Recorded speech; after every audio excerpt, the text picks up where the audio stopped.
Hello everyone, welcome back to News of Asha. Today we're going to do something different. I'm just going to talk off the cuff about a problem that's facing most of us in society, and that would be the current birth rates. And I'm going to link a lot of things into this whole birth rate issue. We're not just going to talk about the birth rates, we're going to talk about the divorce rates, we're going to talk about the reasons that I personally think that is the main factors that is causing this problem. If you are a snowflake or a leftard or a person who takes offense on everything and anything, I suggest you just click away from this video right now, because this video is not going to be for you.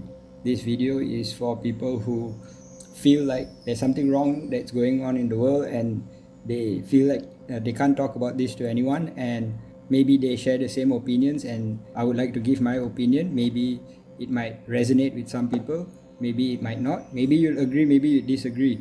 But if you're going to be toxic or hostile, then it's best you just click away and go watch some other channel that are going to give you some feel-good endorphin hits.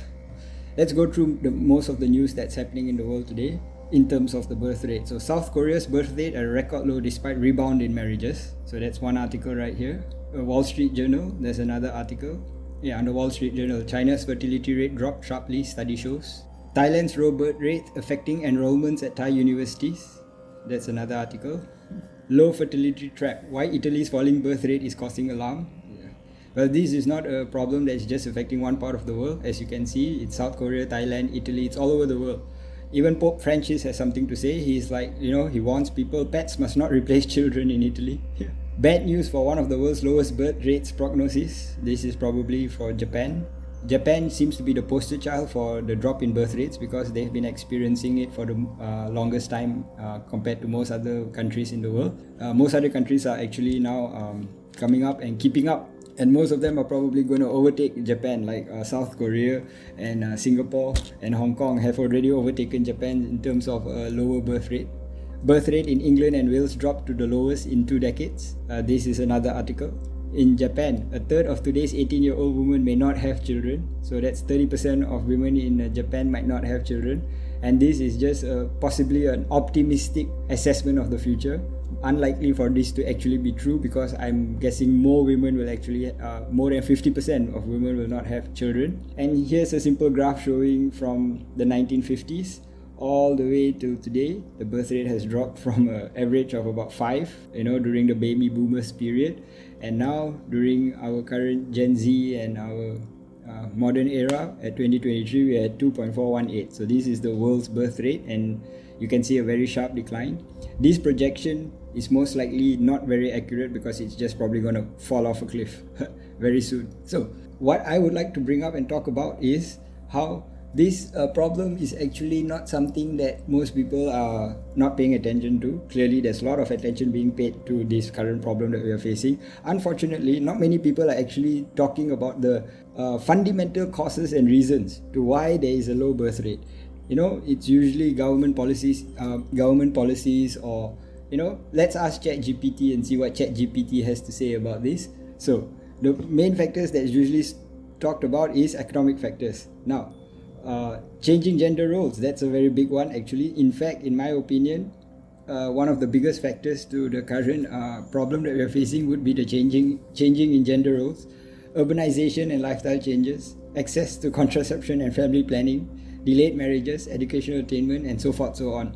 Most of these are the common reasons that is being pointed out, that is the main reasons. But unfortunately, the truth of the matter is, in my opinion, the biggest reason for the current drop in birth rates is actually due to the fact that we actually currently have an environment that is toxic towards marriages and towards males. Okay, so if you disagree, that's okay, write in the comments why you disagree. But the current environment is toxic to marriages in general and towards males in a family and in a marriage. So when coming from a male's perspective, if you're a guy and you want to get married, the amount of things that you have to think about, despite the changing in gender roles, despite the changing in the society and environment, when we talk about a family, somehow unconsciously, we are still looking at the traditional gender roles. The man is supposed to be the provider, the female is supposed to be the person that is taking care of the children at home, or the housewife, so to speak.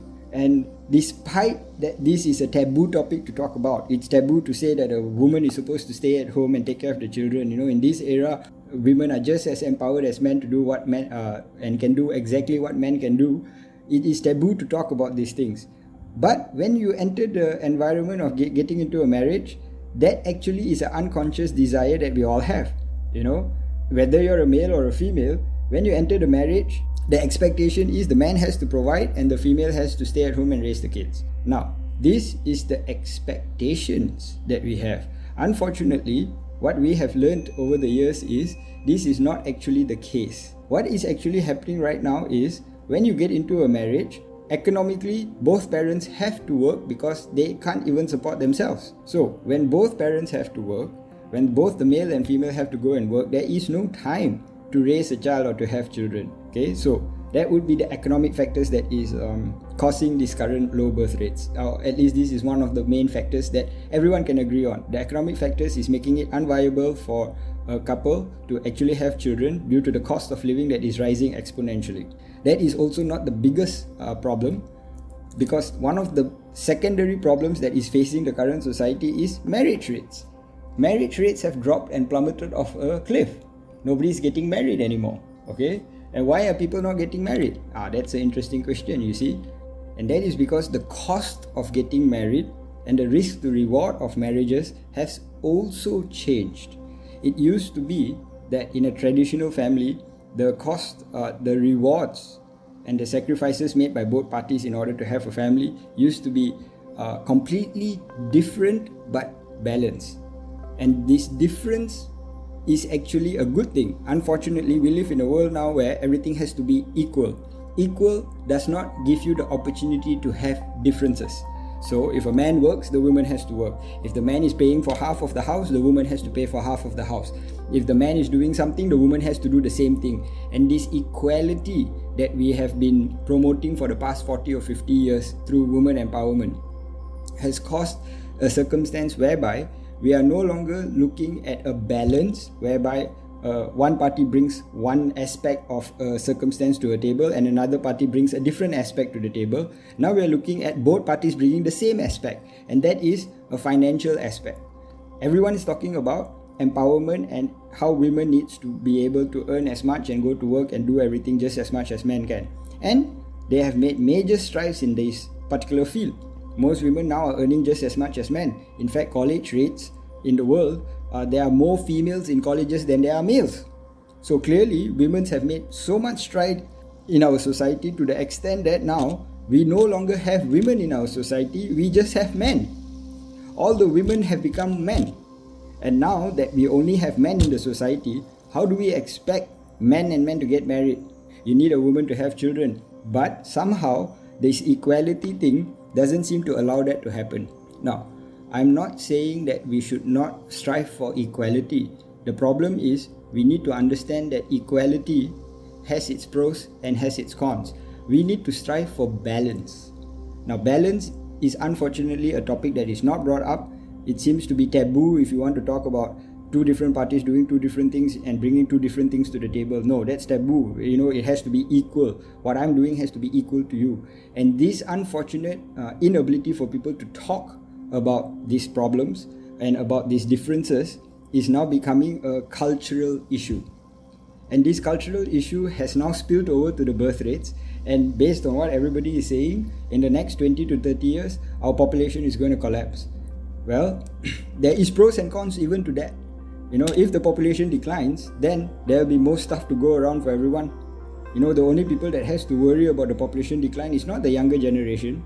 The younger generation will just move on and live and try to survive in this world. It's the older generation that is worrying about this. It's the boomers that have the bigger problem when the population declines. It's the boomers that are the ones that are worried that the population will continue to decline.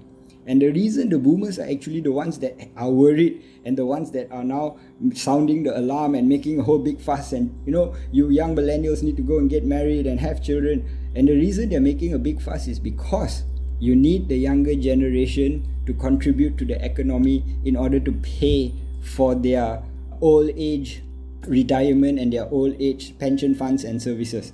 So if you do not have a younger generation to be able to support the economic system, then you're going to have a collapse of the welfare system for the old people.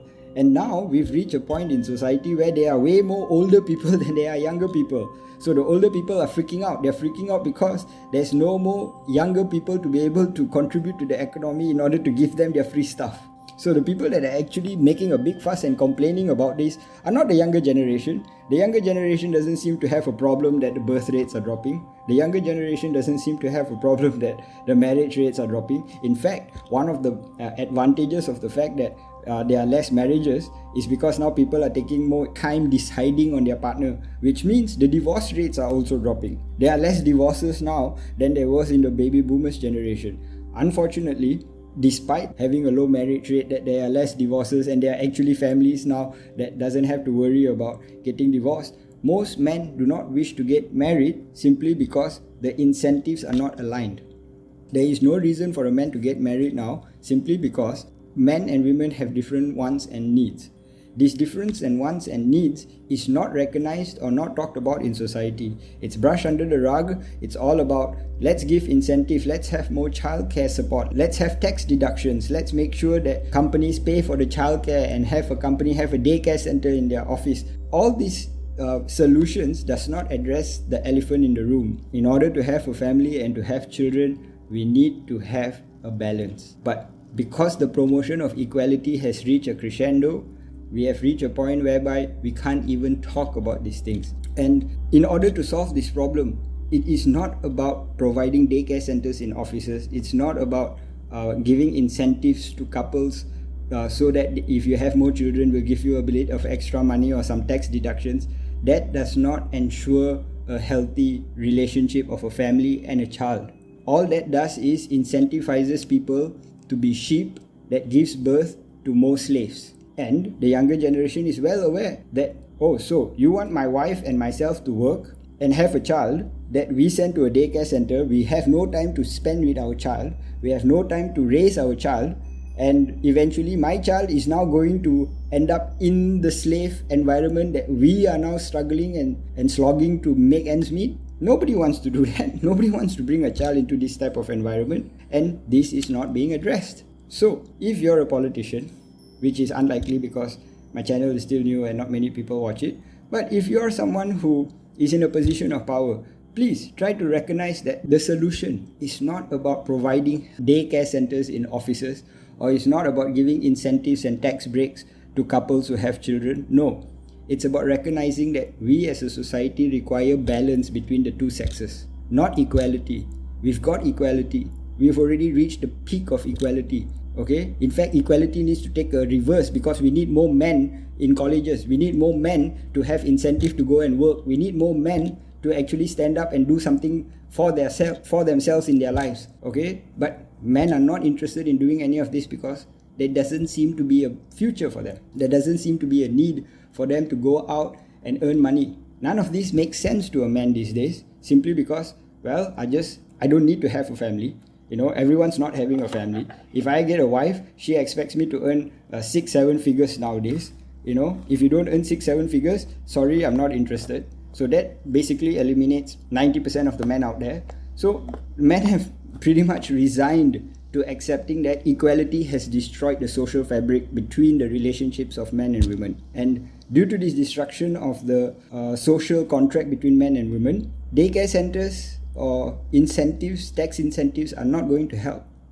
Recognizing that men and women require balance, the fact that a housewife is probably the most important thing in a family, not the husband earning money. Come on, let's be frank and honest about this. We all would love to have our mothers at home taking care of us, feeding us and nurturing us and giving us care and love. Not a home where our mother is upstairs working while we are being taken care of by some public helper who doesn't really give a damn about you, who just wants to get their job done, who puts you, locks you up in a room with a bunch of other kids where you don't even get the care and affection that you were looking for. None of us wants this. We all would like to have our mother, and we all know that being a full-time mother is a full-time job. So, unless we come to a consensus as a society and recognize that the current problem that we are facing is the lack of balance between the sexes, this problem is not going to be solved. The birth rates are going to continue to decline, and there's no way around this. How do we change these trends? It requires society to start recognizing this. And if society chooses to allow the fringe woke-tards and left-tards and crazy LGBTQ, crazy wookadoodle people who keeps thinking that men can give birth and women can have dicks, then I'm sorry, society is just going to head for an unfortunate decline. Now, you're not going to collapse overnight. It's going to happen over the next 50 or 100 years, but it's going to be declining. And unless we acknowledge that we need to reinstate balance between the sexes, we need to recognize that men have their requirements and needs and women have their requirements and needs, we're never going to solve this problem. So I hope that those who actually listen to the end of this video maybe could share some insights on how they feel about the topic, and maybe you could comment in the comment section below. Thank you for listening. I'll see you again tomorrow. Take care and God bless.